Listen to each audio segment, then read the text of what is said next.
Powerful పసరమందు Akshay మీద ఎందుకు పనిచేయడం లేదు? అమ్మవారికి ఈ విషయం తెలిసిపోయి అడ్డుకుంటుందా? అమ్మా, ఆ శాలువాతో సత్కరించండి.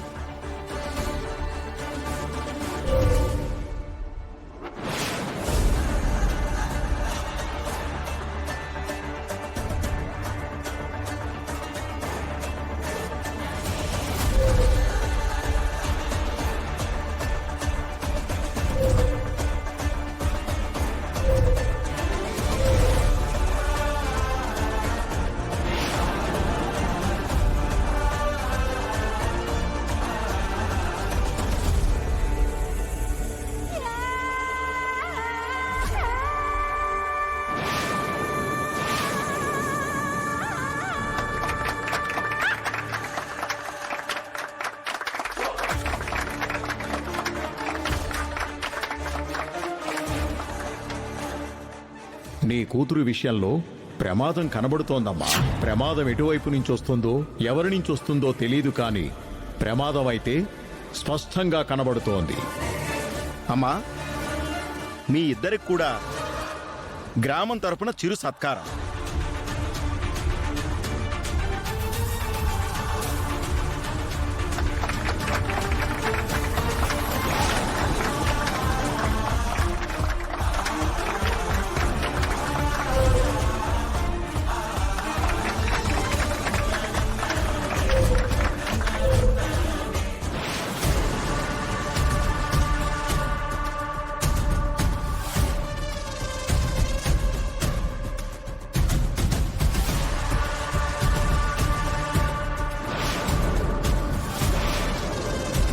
అమ్మా, మీ స్పందన తెలియజేయండి అమ్మా.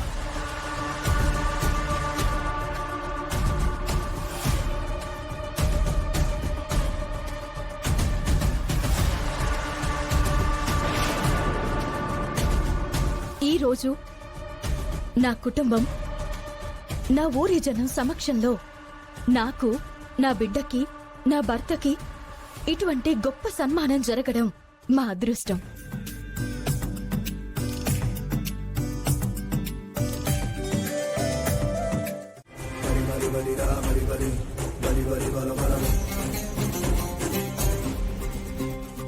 నా గురించి చెప్పేసి ఉంటాడా? ఇక్కడ వీళ్ళందరూ చాలా అగ్రెసివ్ గా ఉన్నారు. పేరు గాని బయటకు వచ్చిందంటే అందరూ కలిసి చావు కొడతారు. ఏమైందమ్మా? ఎవడు వాడు? అక్షయ్ ఎందుకు చంపాలనుకున్నాడు? వాడే కావాలని చేశాడా, లేదా వాడితో ఎవరైనా చేయించారా?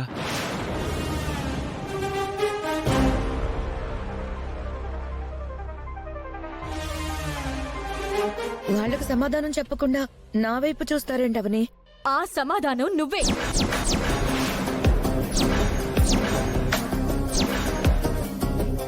ఏమంటున్నారు అవని? నా కూతురుని చంపమని చెప్పింది నీ భార్య మాయే.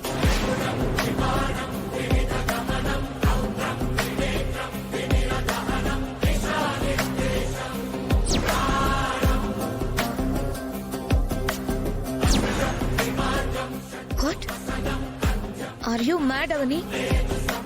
నీ కూతురు సన్మానానికి వచ్చినందుకు నా మీద ఇంత పెద్ద నింద వేస్తావా? ఈ సందర్భంగా అందరికీ ఒక విషయం చెప్తున్నాను, వినండి. ఈ విషయం ఇప్పటి వరకు నా కూతురికి గాని నా భర్తకి గాని చెప్పలేదు.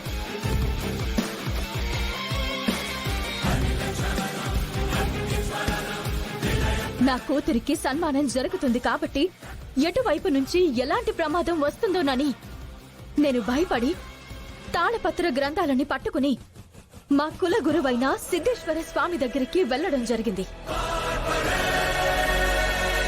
ఆయన చదివి ఏం చెప్పారంటే, నీ కూతురు విషయంలో ప్రమాదం కనబడుతోందమ్మా. ప్రమాదం ఎటువైపు నుంచి వస్తుందో, ఎవరి నుంచి వస్తుందో తెలీదు, కానీ ప్రమాదం అయితే స్పష్టంగా కనబడుతోంది.